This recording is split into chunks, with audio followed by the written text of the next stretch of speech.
And here we go. How do I look? Molto bene.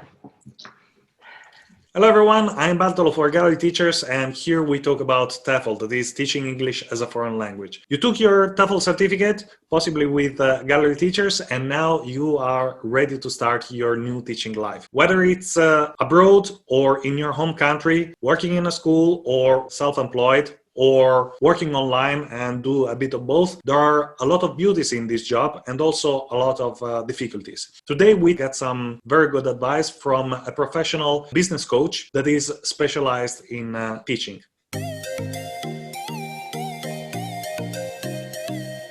Our very special guest for today is Lucy Bolin of Lucy Bolin Coaching. Lucy, thank you very much for having accepted our invitation. Thank you, Bartolo. Really nice to be here. Can we say that you are a teacher, or what has been your path exactly? I started as a teacher 20 years ago.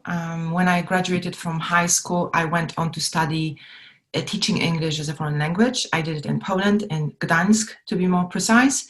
And then I moved on to lecture at university, and I worked in the corporate environment as a learning and development consultant, and then as a talent manager. I would say that throughout my career, my activities have been related to teaching. I mean, coaching is not teaching, but I started as a teacher. And then when I was training people in companies, some of my hats that I was wearing was teaching them, but then training, accompanying them, coaching them. But within HR, there is a department that's called talent development management. So I worked at a company in Barcelona, a recruitment firm, Michael Page, that's also present in Poland. And I was taking care of their back office, that's IT, marketing, HR, and finance. So when people came, we wanted to map their career path with us to make sure that we know what their talent is and that what they do brings value not only to the company, but to their teams and to the individuals themselves. So I would organize trainings, coachings, different learning initiatives. So becoming a coach was... It was like a logical next step to me. And I remember very well when I decided to become a coach. I was coaching, in my trainings. My approach was always facilitative, meaning I would ask questions instead of standing in the middle of the room and telling stories of teaching. And I did a strengths finder analysis. It's an assessment where you get to know your 5 top talents. And mine was individualization, which means that I can see uniqueness in individuals. I can see their top talents, what they're good at, their top abilities. So it was then that I decided to do my coaching certification, and I accompany people now individually in their endeavors. That's very interesting, because one of the questions that I'm asking myself the most is, who am I? I'm a creative person, and I have a lot of talents, but not one. What would be your suggestion in order to understand who am I? This is a question that we, of course, often ask ourselves. We have many talents. We are people of many talents, especially when I say we, I mean expats, because this is the people I work with. But there are talents or passions or abilities, qualities that you demonstrate that are the strongest, and you've practiced them for the longest in your life. If you focus on those, and I mentioned StrengthsFinder, there are 34 themes in total, but if you do just the basic assessment, you walk away with the top 5. And then you will realize, because the assessment is very accurate, it gives you a description, it gives suggestions of what to do with those talents so that they become strengths. Just a side note here, you have a talent, but if you do not maximize it, if you don't capitalize on it, if you don't use it, it will not become a strength. So if you say, I am a creative person, I'm a person of many talents, I like doing many things, you want to narrow it down to a few so that you can choose a career path where you play to your strengths. And you can help in this. This is one of the topics, areas that I discuss with each and every client of mine, because I would lie if I said that they do not ask themselves this question: who am I? What am I good at? What do I want to do in my life? And most of them are in their mid-30s, between mid-30s and mid-40s. So they are at that stage in their lives where they want to know how they can have meaning and purpose in what they do. So just a job is not of interest to them anymore. Usually I interview our guests And sometimes at the end, we have some questions from our pro members. We had a forum. Today, I would like to do the opposite, especially because some of the questions that I selected resonate very much with what you're saying. So we can start from the questions and then move on. Perfect. Okay, so I will start with the questions.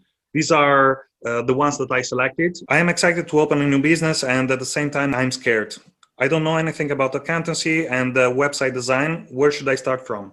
It is, I think, very common to think that to open a business, you need a lot of resources, you need to have a lot of money, you need to invest a lot. This person mentioned an accountant, building the website. There is so much we can do on our own. An accountant, yes, you want to consult an accountant. The fees that accountants charge, depending, of course, where you're at. I'm talking about Germany, Spain, and Poland, are absolutely affordable. They will give you advice. They will help you, support you. So this part you want to outsource if, accounting, numbers, bookkeeping is not your strength. For many people, it is their strength, so they can do it on their own. Building a website, it is so affordable. Also, hosting is not something that you need to invest a lot of money in. Before tackling all the other technical issues and formalities, they should stop and think, what service do I want to offer? Who will I offer it to? And how will this service benefit the people that I'm offering it to? What makes me different? What makes the service I'm offering different to the others? Not better or worse, but of course different. So what's my unique selling point? I built my own website. This was my Corona project. I had a little baby to take care of, but I would wake up at 6, spend 3 hours working on my website before he woke up. And then when he was napping, I would again take 2 hours. But before I decided what I wanted to be on that website, who I wanted to serve, why I wanted to serve, how I wanted to use my strengths, my experience, my skills. So I remember I would do some SWOT analysis sessions with myself. I took A3 sheets of paper because I really like drawing. I'm a visionary person, so typing it will not help. And when I've done that, I was able to move on to the next stage, building my website, and then thinking about the marketing, thinking about social media, strategizing. There are so many resources online. So they first of all, they need to have the idea. They need to be clear on why they want to teach online, how they will teach, what's special about them. So what is their methodology, what makes them special, and who they want to teach. Do they want to teach kids or adolescents, professionals, elderly people? They really need to define their audience, their target audience, their niche. Before we go into the payment method and the website and the accountant, they really need to have a game plan. So what income do they want to bring? What revenues do they want to make? What do they need in order to feel, yes, to pay the bills, but to feel satisfied, to feel successful? What does success mean to them? If they know that, this is the step number 1. What is their offering? Language lessons, classes, to specify it, narrow it down as much as possible. And then what is the result? Here they also talk about the methodology, because if they have a USP, a unique selling point, they will be able to sell, present themselves in the right light. And only then do they need maybe 1 page or not even a website. They need 1 page. What their offering is, why they do what they do, why they are passionate about teaching, maybe a little excerpt about them. As for payments, they can just set an account on Stripe, and this is when they go to the accountant. If you've never done something before, you might be overwhelmed by all the uncertainty, the questions, the doubts. Yeah, it's a very valuable advice. Sometimes I talk to people and their business model is, I will teach English at any level, always. Who am I? What do I stand for? What are my values? How do I want to be perceived? In a previous interview, we talked about CV and if it's still worth it, spanning your CV all around, knowing that 2,000 people will do exactly the same thing with more or less exactly the same CV, or maybe there are different strategies. That is building up a brand. Yes, a brand that you will be proud of, that will be authentic to you. Personal branding is you being yourself to the best of your ability. And I started teaching or training personal branding when I worked in Barcelona with IT business partners who are very skilled, very experienced people, but they weren't able to communicate their brand. So they didn't have the confidence. They didn't really know what they stood for, and they weren't comfortable communicating their strengths, the value they were adding to the company. So this is how I developed the training, and then I would incorporate this into every coaching, so that when we present ourselves, whether it's as an entrepreneur, as a teacher, as a coach, as a business owner or employee in the company, we know exactly what we stand for. We know what we are good at, what we are passionate about, the skills, the abilities that we have acquired over the years. So we create this brand, and then we communicate this brand, we market it. Sometimes is a discrepancy between how people see us and how we see ourselves. We need to make sure that that they go hand in hand, because we might feel overconfident or we might feel insecure. What we project to the outside world might be completely different. I had this experience myself. So when I started interviewing people, I felt like George Clooney in Good Night and Good Luck. And then I watched myself and it was completely different. So I think it's a good advice to record yourself, to understand how people perceive you, and then you can adjust and correct some small mistakes, and you can improve. I'm improving. You should see. Absolutely. You should see my first interviews. Wow, I'm better.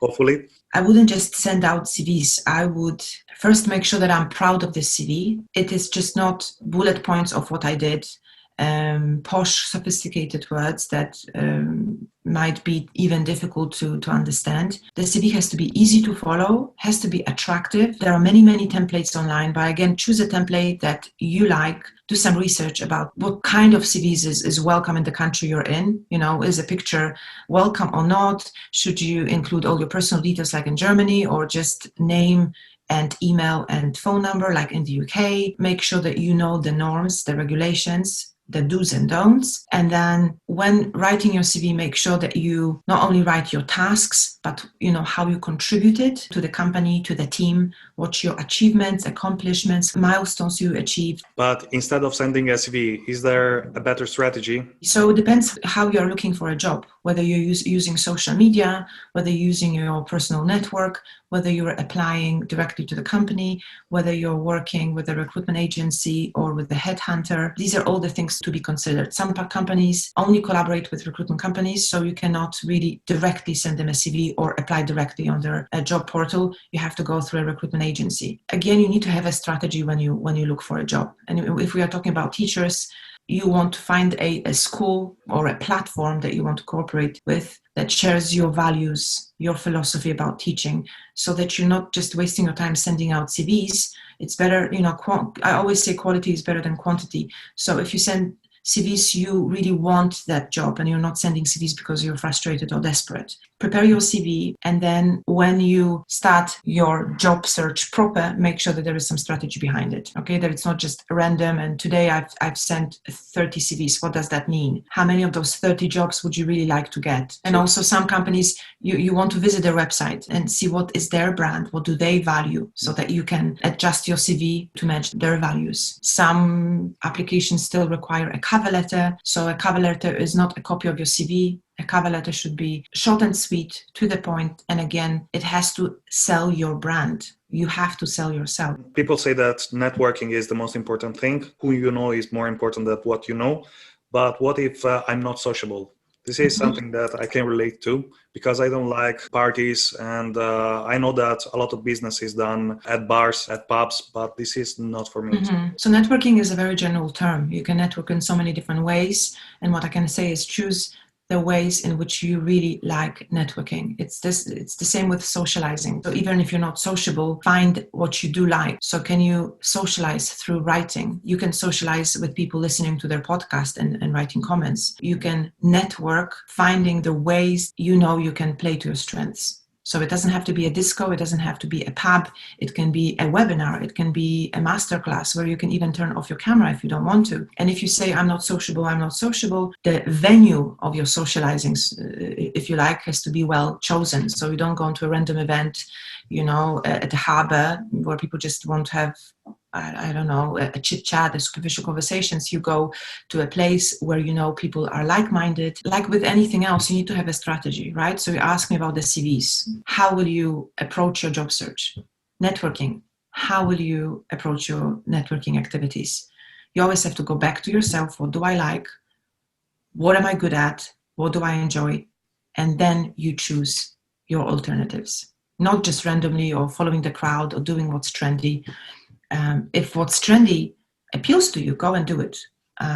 Not the other way around. Passion versus money. As teachers, we are very passionate people. I think it's rare to find someone that teaches just for the money. Many of our members are motivated by our passion, and that means that sometimes money is not good because they are available to do whatever possible in order to nail the job because they want to start, and they don't really think about the money. But money is something very important. So should we work for free? How do we establish our pay rates?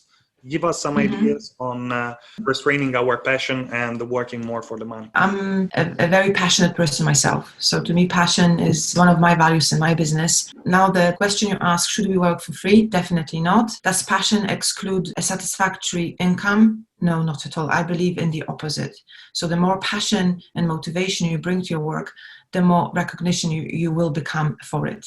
So if you know what you're good at, so we are talking about teachers who find teaching very satisfying, very rewarding, and they know they are good at it, then they should get recognition for it. And they are in the position to ask for more and to identify, like you say, a pay rate, I don't know, for a class, for an hour, for a program that they will feel happy with. There are teachers that are working for free, others that accept £1 per hour. Generally speaking, I've seen on the internet the pay rate ranges between $4 to $90 per hour. And the teaching is the same. So let's say that there are some teachers that are better than others, but between $4 and $90 an hour, and the subject is the same. How can you decide how much you want to be paid? You say the range is between 4 to 90 and the lesson, the subject is the same. It's never the same. Every person, every teacher is different, and every teacher defines and determines the price he or she charges themselves. Again, if they choose to work for a school, accepting something and then being regretful or reproach oneself for it is definitely not the way to go. So have a clear picture of how much money a month you want to make. And then if you cannot make it in that school, or if you cannot make it on your own, offering online lessons, what else can you do? A good starting point is understanding what are your expenses, and then on the top of it, you add your salary. So depending on where you're based, if you're based in London, obviously it's more expensive to live in London. In Spain, you can retouch your prices. But this doesn't really affect your performances. It's just a very basic line. So once you have clarity on your expenses, you start understanding how many hours do you want to work for how much. So for example, are you able to work online 40 hours per week? Then you will have this kind of salary. But working 40 hours per week online is really difficult. This is not something that you can do. So you have to increase your prices. So based on that, you start write down all of your ideas, all of your needs, and then once they are on paper, you start retouching and focusing on the smaller details. Absolutely. Very good. Yeah, I love it. If you know how many hours you want to work a week, or you can work a week, starting, like you said, with what bills you need to pay, what the cost of living, what the cost of maintenance is in the country you are in currently. And then from there, you also need to take into account that being online, teaching online, doesn't take into account the preparation, the follow-up. So it's not only the physical lessons that you give, but what you need to do as a teacher, prepare before and afterwards.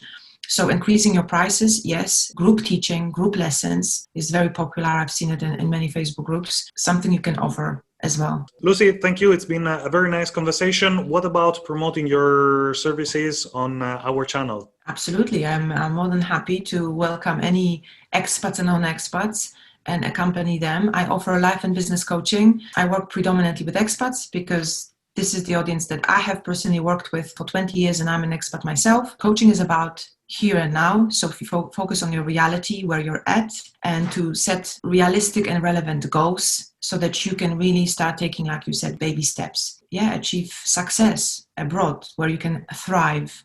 That's my word. I have a Thrive Abroad program. It's a 10-week program where we design the life a person wants to have, whether they are planning to move abroad or they are already abroad. And we then revisit different areas of their lives, and we make sure that they introduce balance in all those areas and they are becoming a better version of themselves. My website is lucinabolin.com. galleryteachers.com. So if anyone wants to see what I do or book a free discovery call, it's a free chat where we can get to know each other and see if we are a match. They can also experience what coaching is about. So I encourage everyone to book a call and have a chat. And we will leave the links in the description. That's all for today. I am Bartolo for Gallery Teachers, and our very special guest for today was Lucy Bolin. If you want to collaborate with us, if you want to write an article for our blog, or you want to get interviewed on this channel, please write to us at editorial@galleryteachers.com, and we will get back to you. Thank you, and subscribe to our channel, please. Let us grow as a community. Thank you, and as usual, happy teaching and happy learning. Happy teaching, happy learning. Nice.